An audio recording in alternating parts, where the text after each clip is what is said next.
चीज और डिस्कस कर देते हैं आप लोग को। जैसे पिछले क्लास में क्वेश्चन तो हम लोग बनाए ही थे।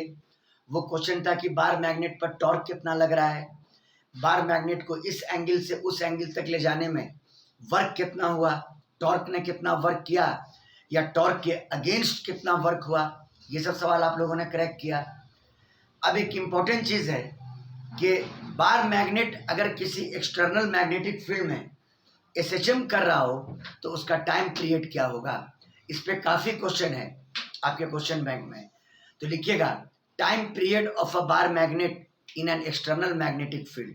हेडिंग लगाइए time period, time period, time period of a bar magnet, time period of a bar magnet,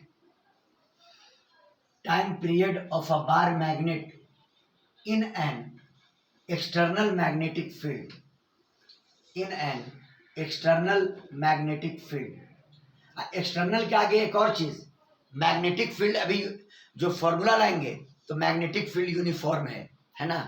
in an external uniform magnetic field, external uniform magnetic field एक बहुत ही इंपॉर्टेंट टॉपिक है। तो पहले हम टाइम पीरियड का आप लोग को फॉर्मूला जल्दी से ला देते हैं। उसके लिए पहले प्रूफ करना पड़ेगा कि वो बार मैग्नेट एसएचएम परफॉर्म करेगा एक्सटर्नल मैग्नेटिक फील्ड में। तो मान लो कि ये आपका मैग्नेटिक फील्ड है, क्लियर है, और ये मान लो आपका बार मैग्नेट है। सारा चर्चा हो चुका है। यहाँ पे साउथ पोल और यहाँ पे मान लीजिए कि नॉर्थ पोल है।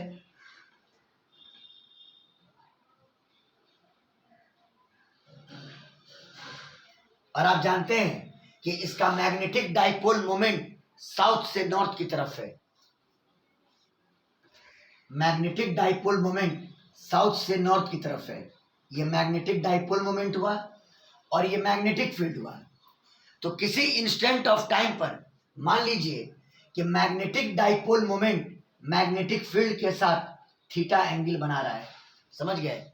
किसी टाइम पर मान लीजिए कि magnetic dipole moment magnetic field के साथ थीटा एंगल बना रहा है। Let at certain time, let at certain time, at certain time the magnetic dipole moment, the magnetic dipole moment, the magnetic dipole moment, the magnetic dipole moment makes an angle theta, makes an angle theta, makes an angle theta with magnetic field, with magnetic field। तो अब ये बताओ, आप 2 class कर चुके हैं इसका। Bar magnet पर टॉर्क कितना लगेगा? m क्रॉस b कितना लगेगा? बोलिए m क्रॉस b। हाँ, m cross b। Torque on dipole यानी torque on bar magnet, torque on bar magnet, torque on bar magnet. सब काम क्या हुआ है हम लोग का? Tau vector, tau vector is equal to M vector across B vector. ठीक है, टॉर्क का सेंस आप समझ सकते हैं। अब देखिए एम वेक्टर का पॉजिटिव सेंस ऐसे है और बी वेक्टर का पॉजिटिव सेंस ऐसे है। ये एम वेक्टर का सेंस और ये बी वेक्टर का सेंस। अब पहले एम वेक्टर है तो इसका मतलब टॉर्क का सेंस इस सेंस में हुआ, यानी क्लॉकवाइज। क्या हुआ? बोलिए क्लॉकवाइज। टॉर्क का सेंस क्लॉकवाइज सेंस में है और दोनों के बीच में अगर एंगल थीटा है तो टॉर्क का magnitude M B sine theta कितना होगा? M B sine theta. Torque का मैग्नीट्यूड एम बी इंटू कितना? Sine theta. ये एक बात हो गई। एक सबसे इंपॉर्टेंट बात यह है कि आपने बार मैग्नेट का जो एंगल नापा वो एंटी क्लॉक सेंस में नापा है। मैग्नेटिक फील्ड रिफरेंस है, मैग्नेटिक फील्ड का लाइन रिफरेंस है। तो आपने जो एंगल नापा है वो एंटी क्लॉक सेंस में। तो टॉर्क का भी कंपोनेंट आपको एंटी क्लॉक लेना होगा, टॉर्क का भी कंपोनेंट आपको एंटी क्लॉक लेना होगा। तो minus M B sine theta हो जाएगा। चूंकि एक्चुअली में ये क्लॉकवाइज सेंस में लग रहा है तो टॉर्क का एंटी क्लॉकवाइज कंपोनेंट कितना हो जाएगा बोलिए, minus M B sine theta. तो tau is equal to minus M B into sine theta, और इसका सेंस होगा एंटी क्लॉकवाइज सेंस। इसका सेंस क्या होगा, बोलो क्या होगा इसका सेंस? Anti clockwise sense. जब माइनस लगा दिया तब। चलिए ये टॉर्क की वैल्यू हो गई, ये टॉर्क की वैल्यू। अब एक इंपॉर्टेंट बात हम करने जा रहे हैं जो कुछ लोगों को पता है और कुछ लोगों को पता नहीं है। आप लीनियर मोशन में पढ़ते हैं F बराबर एम ए, F बराबर एम ए, लेकिन अगर कोई रिजिड बॉडी प्योरली रोटेट कर रहा हो, ये बार मैग्नेट O के अबाउट प्योरली रोटेट कर रहा है, O उसका फिक्स्ड है और O के अबाउट वो प्योरली रोटेट कर रहा है, तो फॉर रोटेशनल मोशन टॉ बराबर होता है आई अल्फा। टॉ बराबर कितना होता है, आई अल्फा, है ना। तो वी विल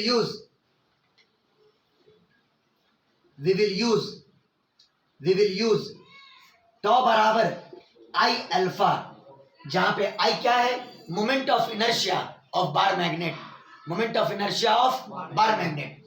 और एक्सिस ऑफ रोटेशन ये है, क्योंकि O के अबाउट रोटेट कर रहा है, तो एक्सिस ऑफ रोटेशन आपका ये होगा और प्लेन ऑफ रोटेशन के बिल्कुल परपेंडिकुलर होगा। तो मोमेंट ऑफ इनर्शिया इसी एक्सिस के अबाउट होगा, इसी एक्सिस के अबाउट। तो खैर tau is equal to I alpha, clear है। तो टॉ का वैल्यू है minus M B sine theta, यहाँ पुट किया minus M B sine theta, और ये बराबर आई इंटू अल्फा, यहाँ ब्रैकेट में लिख देते हैं I is equal to moment of inertia, moment of inertia, और अल्फा जो है वो एंगुलर एक्सेलरेशन है, अल्फा एंगुलर एक्सेलरेशन है। इतनी बात आ गई समझ में। तो एक इक्वेशन बन गया, I alpha is equal to minus M B into sine theta, I alpha is equal to minus M B into sine theta. Screenshot ले लें इसका।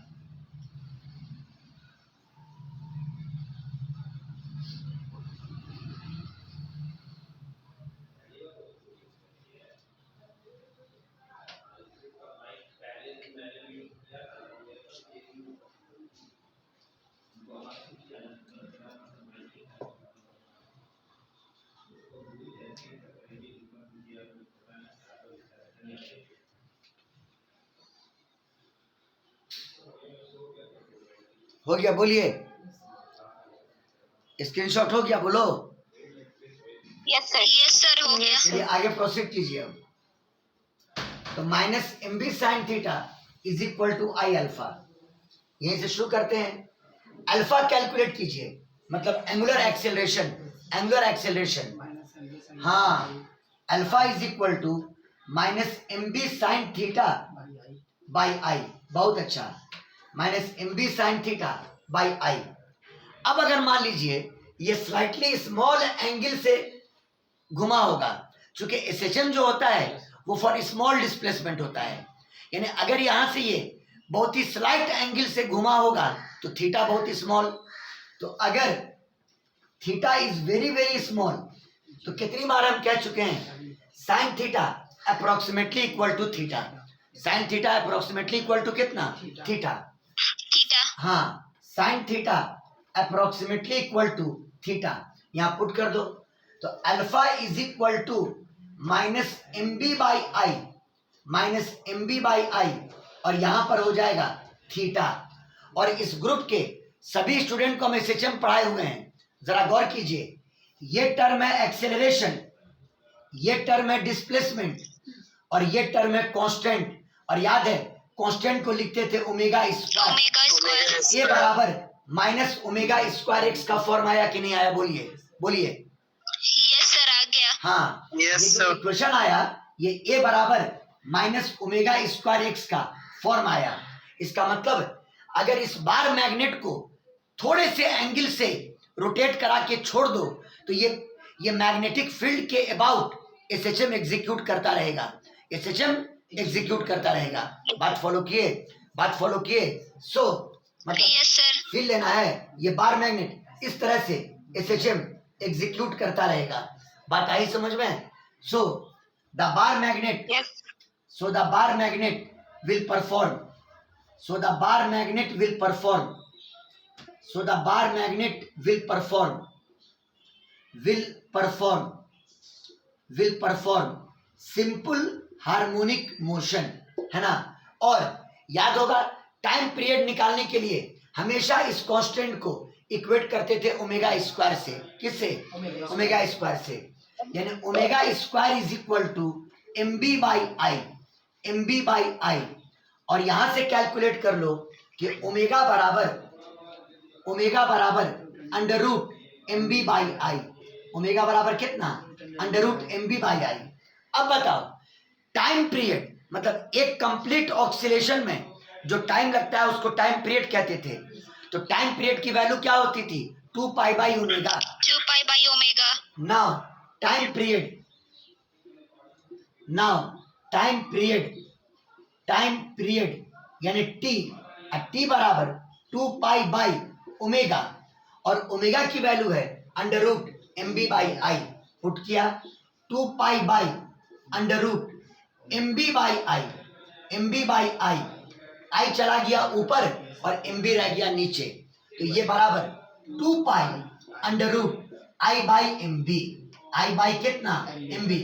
कमर ये बताओ तो ये वाला फॉर्मूला बहुत इंपॉर्टेंट जगह पर नोटिस किया कि नहीं किया? बोलो फ्रैंकली।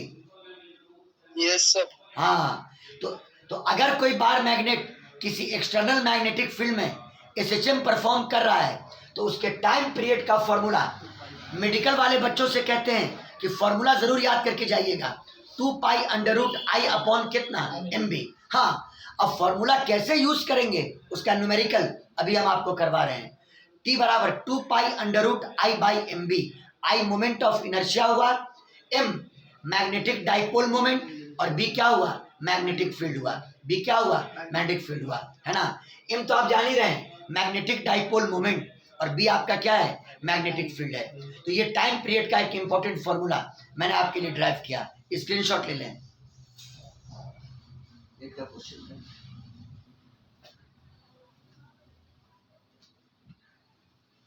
हो गया सर।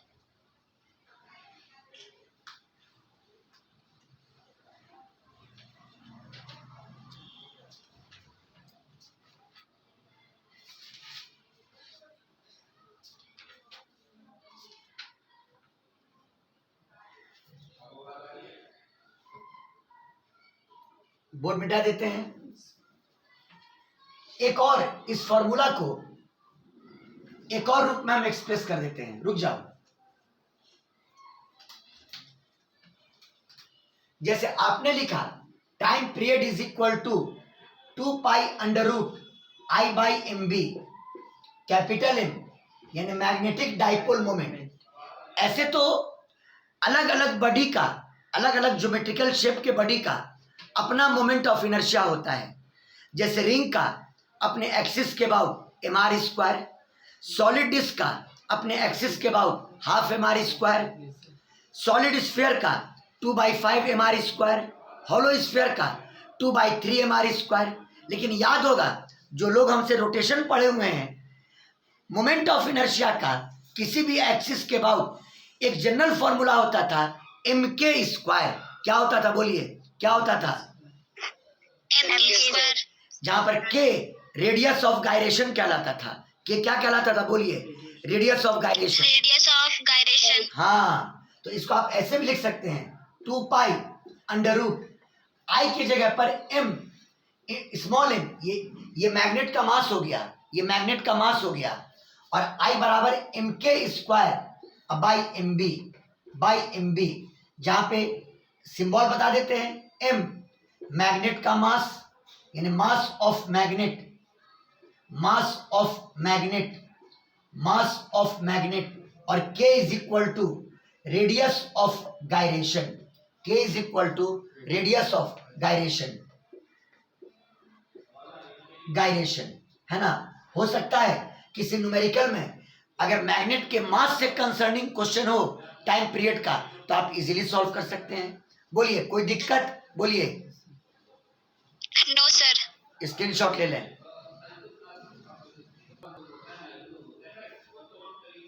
अब देखिए इसका क्वेश्चन कैसे पूछा जाता है। आज इस सेक्शन के क्वेश्चन को हम क्लियर ही कर देते हैं। बोर्ड बिठाएं, बोलिए।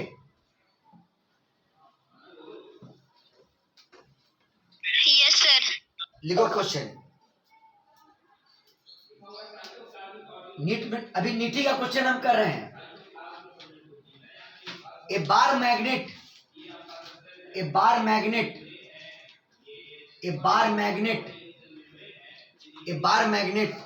इज ऑक्सीलेटिंग, मतलब एसएचएम कर रहा है, is oscillating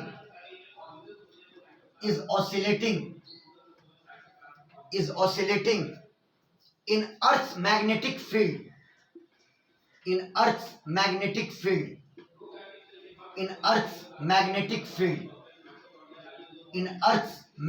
field with a period t, time period है, with a period capital T, ठीक है। what happens to its period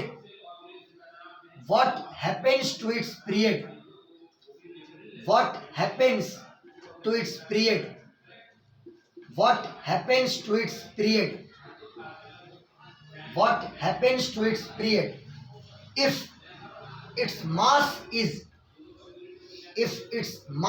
is पहला ही क्वेश्चन आ गया मास पर, यानी मैग्नेट का मास इज quadrupled,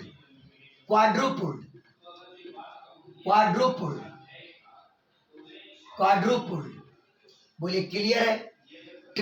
डबल रहता तो मास को डबल किए, ट्रिपल रहता तो मास को 3 गुना किए, अब क्वाड लगा हुआ है 4 गुना किए। कितना किए? मास को 4 गुना किए। बोलिए क्लियर, बोलिए जी। Yes sir. तो कहता है पहले एक बार मैग्नेट अर्थ के मैग्नेटिक फील्ड में ऑक्सीलेट कर रहा था और उसका टाइम पीरियड टी था, इनिशियल टाइम पीरियड टी था। कहता है अगर उसके मास को 4 गुना कर दो तो उसका टाइम पीरियड क्या हो जाएगा। उसके मास को अगर 4 गुना कर दो तो उसका टाइम पीरियड क्या हो जाएगा। देखिए अभी आपने पढ़ा T बराबर 2 pi under root I/mb। I को मैंने क्या लिखा? mk²। क्या लिखा? mk² by m into B. देखो के रेडियस ऑफ गायरेशन ये कांस्टेंट टर्म है, magnetic dipole moment constant term है, मैग्नेटिक फील्ड कांस्टेंट टर्म है। तो पता ये चला कि टाइम पीरियड डायरेक्टली प्रोपोर्शनल है रूट ऑफ मास के। रूट ऑफ किसके? मास के। समझ में आया जी? कमर बोलो, बोलिए। Yes sir. Time period directly proportional है मैग्नेट के मास के। समझ गए? और जब डायरेक्टली प्रोपोर्शनल है तो देखो आप ऐसे लिख सकते हो T1/T2 अब बराबर अंडर रूट m1/m2 एकदम लिख सकते हैं। तो सुनिए, जब मास आप ऐसे सोच लीजिए, जब आप m1 m लिए होंगे इनिशियल मास, तो मान लो कि T1 आपने T लिया जो ये दिया हुआ है, फिर m2 आपने 4 गुना कर दिया यानी 4m, तो आपको नया टाइम पीरियड निकालना है। जब आपने m1 m लिया होगा तो इनिशियल टाइम पीरियड T रहा होगा, और जब आपने मास को क्या कर दिया 4 टाइम्स, तो आपको फाइनल टाइम पीरियड निकालना होगा। चलिए बनाइए। तो आइए T1 के जगह पर T पुट कीजिए, तो T बाई T2 के निकालना है T/T2 और ये बराबर अंडर रूट m1 का वैल्यू बोलिए m और m2 का वैल्यू 4m यानी T/T2 और ये बराबर अंडर रूट m से m कैंसिल 1/4 और 1/4 का रूट 1/2, 1 बाई कितना 2, और यहाँ से T2 कैलकुलेट कर लो तो T2 बराबर कितना आ गया 2T। कितना आ गया 2T, यानी नया टाइम पीरियड जस्ट डबल हो जाएगा। जस्ट क्या हो जाएगा? बोलिए, जस्ट क्या हो जाएगा? डबल। कमर देखो तो आंसर अपना सही है कि गलत है? कमर देखिए, सही है सर। सही है। स्क्रीनशॉट ले लीजिए।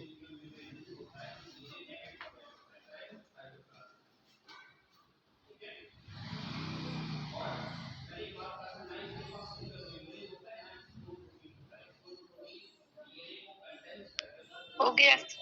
हो गया, बहुत अच्छी बात है। ये सेक्शन अब कंप्लीट हो गया आप लोग का। बोर्ड मिटाएं। एक सवाल और बहुत अच्छा सवाल है, बोर्ड मिटाएं, बोलिए। Yes sir.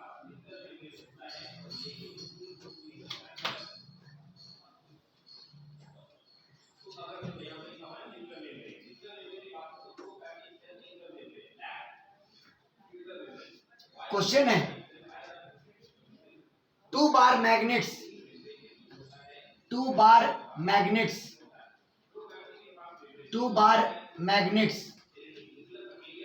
having same geometry having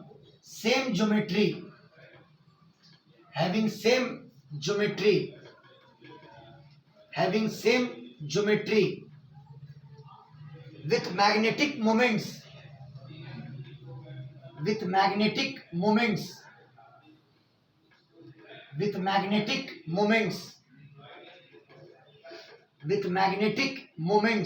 वही magnetic dipole moment capital M and 2m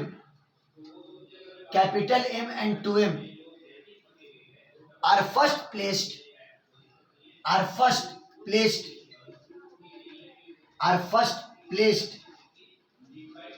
in such a way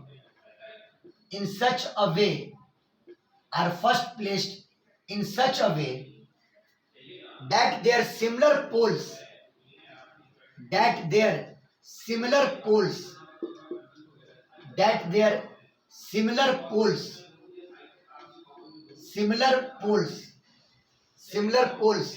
are in the same side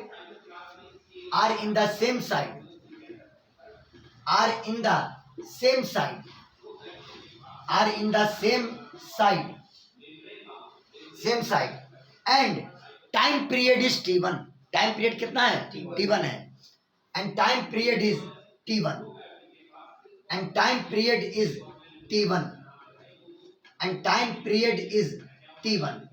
time period t1 है। आगे कहता है, now polarity of one of the magnet is reversed. Now polarity of one of the magnet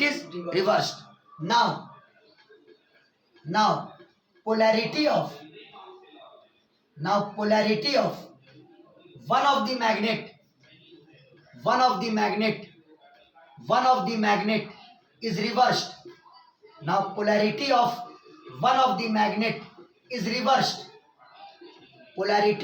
of the magnet is reversed. Reverse कर दिए।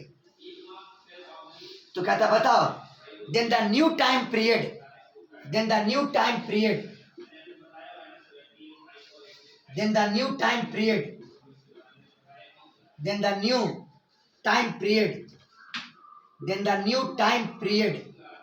is t2।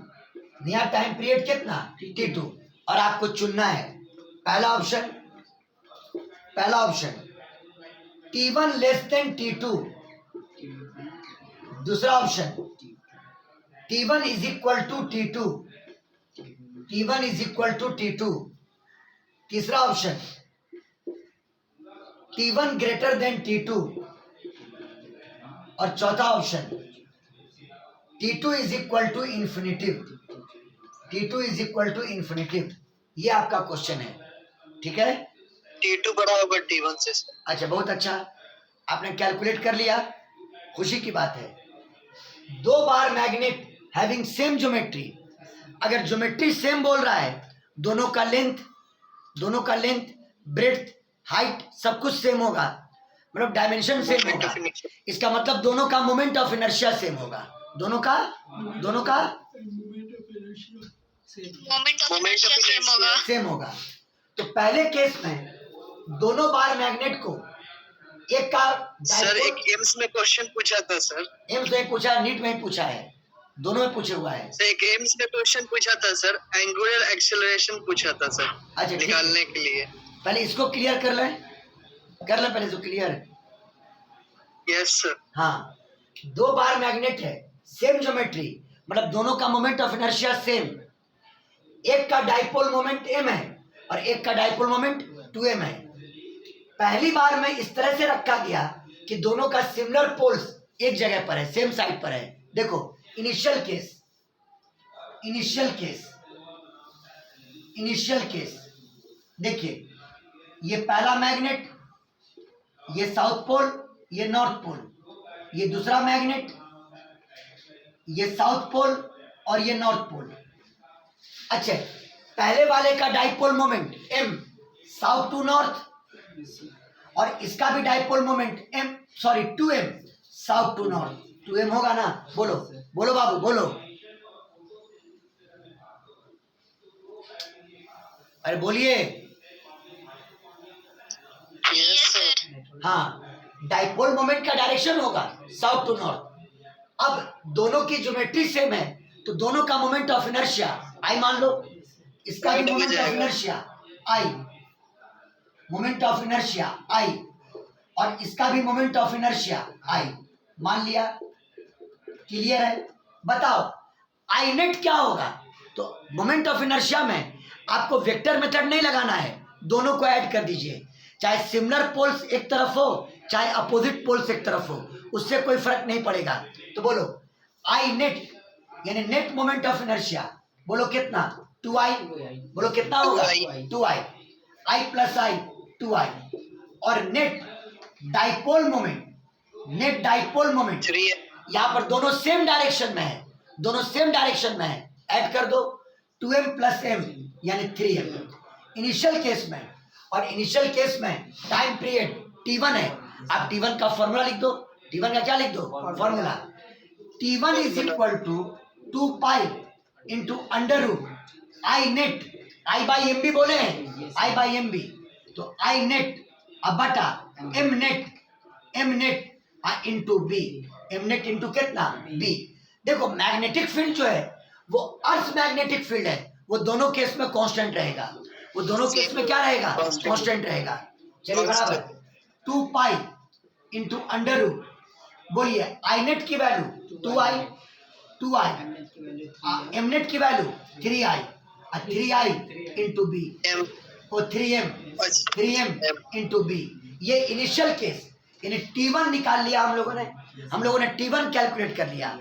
अब second case में कहता है कि दोनों बार मैग्नेट को क्या किए कि एक की पोलैरिटी को उल्टा कर दिए, मतलब जैसे मान लो इसी को उल्टा कर दिए, नॉर्थ इधर ले आए और साउथ इधर ले आए, समझ गए?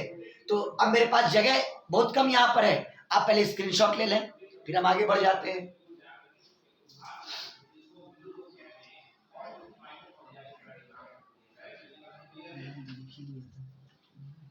हो गया सर। जो पढ़ाया है आपके क्वेश्चन बैंक में सारा क्वेश्चन मौजूद है, एक भी अलग क्वेश्चन नहीं है भैया।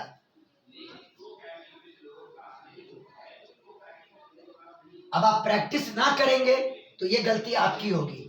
चलिए फाइनल केस T2। हाँ T2 निकालेंगे तो पहले पोलैरिटी रिवर्स करवा तब ना है, पहले पोलैरिटी रिवर्स करेगा तब ना। चलिए ऊपर वाले को उल्टा कर देते हैं, इधर नॉर्थ इधर साउथ, और नीचे वाले को सेम रखते हैं, इधर साउथ इधर नॉर्थ। अब कमर ये मत पूछ देना हमसे कि ऊपरे वाले को काहे उल्टा किए, ये मेरी मर्जी है। अरे बोलो ना बाबू बोलो। यस सर, दोनों में से किसी को कर सकते। इस सवाल तुम हमसे कर सकते थे कि सर ऊपर वाले को काहे किए। चलो खैर, अब बताओ ऊपर वाले का डाइपोल मोमेंट m था, लेकिन अब डायरेक्शन बदल जाएगा ना। Dipole moment always south to north, negative to positive, south to north नहीं, इसमें भी साउथ टू नॉर्थ, डायरेक्शन बदल जाएगा, साउथ टू हमेशा साउथ टू नॉर्थ। समझे बाबू? बोलो बोलो। Yes sir. हाँ, इसका dipole moment south to north ऐसे m हो जाएगा, और इसका साउथ टू नॉर्थ जैसे है वैसे रहा 2m। क्या रहा? 2m। बोलो क्लियर? बोलिए बाबू लोग बोलिए।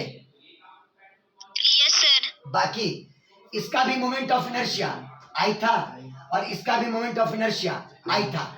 आई में कोई लफड़ा नहीं है, नेट आई के लिए दोनों को जोड़ दो, नेट आई के लिए दोनों को जोड़ दो। I net is equal to 2i, लेकिन एम नेट वेक्टर है, घटाना होगा, अपोजिट डायरेक्शन में है, घटाना होगा 2m माइनस m यानी m हो गया 2m माइनस कितना m।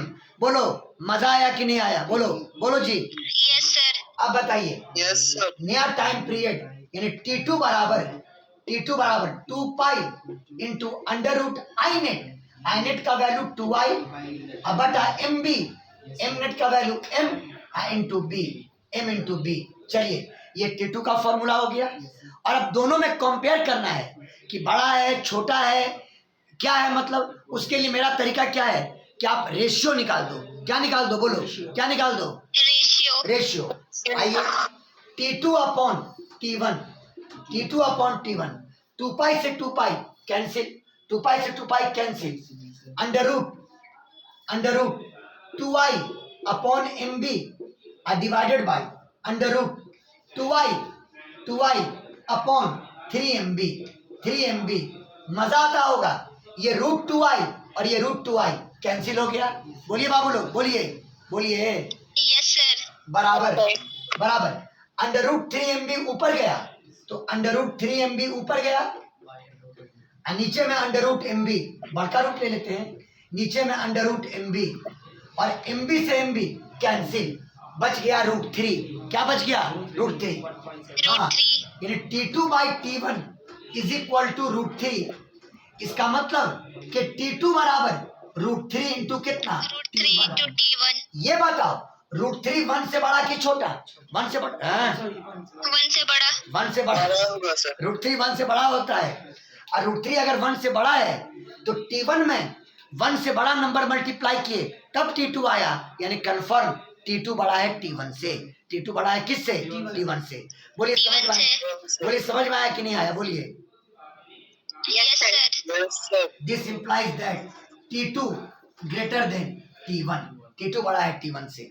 चलिए स्क्रीनशॉट ले लीजिए, एक नया लिंक आप लोग को हम प्रोवाइड कर रहे हैं।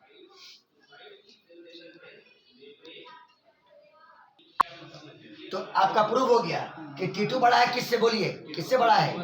T1 से। T1। स्क्रीनशॉट ले लीजिए।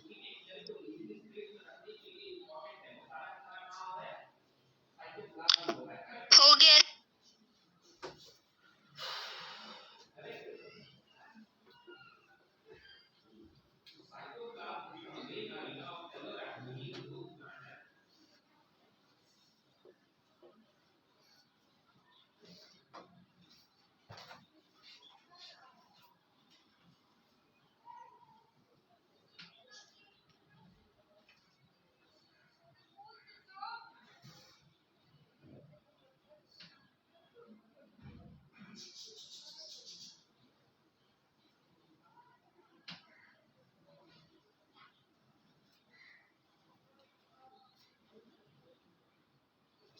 एक क्वेश्चन लिखिएगा,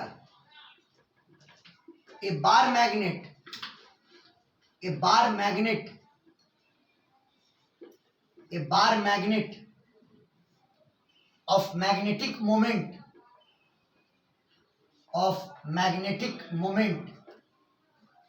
of magnetic moment capital M is cut into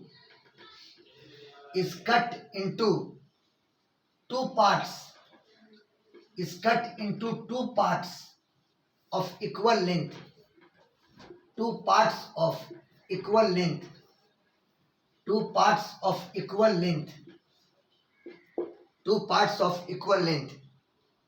The magnetic moment of each part will be, ये भी पूछता है एग्जाम में, the magnetic moment of each part will be, the magnetic moment of each part will be, the magnetic moment of each part will be, और option है ए में capital M, B में लिखेगा 2m, सी में लिखेगा 0 और डी में लिखेगा 0.5m। किसी के पास कोई आंसर है? बोलिए। m/2 हो जाएगा सर। देखते हैं, पहले कोई बार मैग्नेट है जिसका मैग्नेटिक मोमेंट कैपिटल एम है।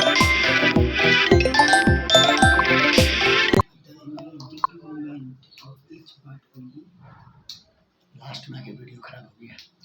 एक बार मैग्नेट है जिसका मैग्नेटिक मोमेंट कैपिटल एम है, इसको दो इक्वल पार्ट्स में काटा गया इक्वल लेंथ का। अब पहले मान लो कि जो आपका इनिशियल मैग्नेट था साउथ पोल और नॉर्थ पोल, इसका पोल स्ट्रेंथ -m और इसका pole strength +m pole strength है ना। और मान लो कि इनिशियल लेंथ इसकी l थी, तो मैग्नेटिक मोमेंट कितना था m। तो आप पढ़े हैं m बराबर m इंटू एल। m बराबर कितना m into L. Capital m बराबर m into L. m into L बोलो क्लियर, बोलो बाबू बोलो। Yes sir. हाँ, इक्वेशन नंबर फर्स्ट, ये इनिशियल हुआ मतलब original magnet.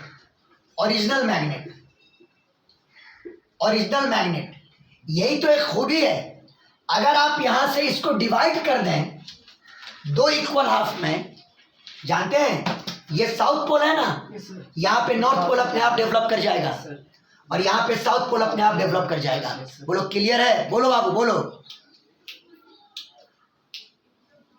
Yes sir. Electric charge और मैग्नेटिक चार्ज में यही डिफरेंस है। पॉजिटिव इलेक्ट्रिक चार्ज अकेला रह सकता है, लेकिन नॉर्थ पोल कभी भी अकेला नहीं रह सकता है। नॉर्थ पोल और साउथ पोल इसीलिए साथ होगा। बात फॉलो किए तब ना। अगर Gauss law of magnetism use करते हो तो जैसे इलेक्ट्रोस्टैट में पढ़ते थे, integral of E vector dot D S vector यानी net flux through any close surface is equal to Q internal by epsilon naught. लेकिन अगर तुम यही पढ़ो B vector dot D S vector, ये बराबर ऑलवेज जीरो होगा। ये बराबर ऑलवेज क्या होगा, बोलो क्या होगा, जीरो। बोलो क्लियर, जीरो। हाँ क्यों, क्योंकि उस क्लोज सरफेस के अंदर अगर नॉर्थ पोल है तो साउथ पोल भी होगा, तो नेट मैग्नेटिक चार्ज क्या हो जाएगा, जीरो हो जाएगा ना। बोलो बोलो बाबू बोलो, अरे बोलिए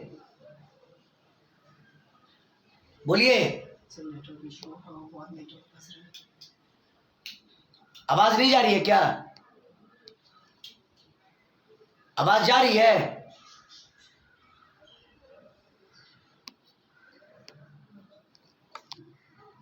आवाज जा रही है जी?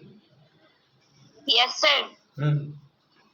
तो चलो आप इसको दो इक्वल हाफ में डिवाइड किए तो देखिए, कोई एक पार्ट ले लीजिए, यहां पे साउथ पोल, यहां पे डेवलप कर जाएगा नॉर्थ पोल। इसका पोल स्ट्रेंथ -m और इसका पोल स्ट्रेंथ +m है ना। लेंथ कितना हो गया, l/2। लेंथ कितना हो गया, l/2। लेंथ इसका हो गया l/2। और अब क्वेश्चन पूछ रहा है कि इस टुकड़े का, इस पार्ट का मैग्नेटिक मोमेंट क्या होगा। निकालो इसका magnetic moment. m dash is equal to m into l/2, m into l/2, m into l/2। और ये बताओ ml किसके बराबर, कैपिटल M। किसके बराबर, कैपिटल M। तो बराबर capital M divided by 2। Answer क्या होगा, 0.5 into capital M। 0.5 into capital M है ना। यानी जब बार मैग्नेट को आपने दो इक्वल हाफ में डिवाइड किया तो एक पार्ट का डाइपोल मोमेंट कितना हो गया, 0.5 m। बोलो समझ में आया कि नहीं आया, बोलिए सब लोग बोलिए। यस।